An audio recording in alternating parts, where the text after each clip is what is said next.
Hey guys, in this video, I will show you how to fix Binance verification failed. So first, check your information.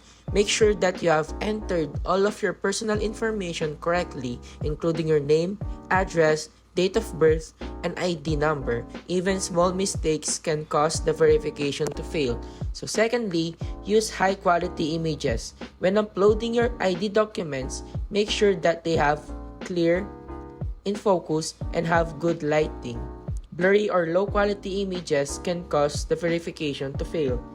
Third, try a different ID. If you are using a driver's license or passport, try using the other option.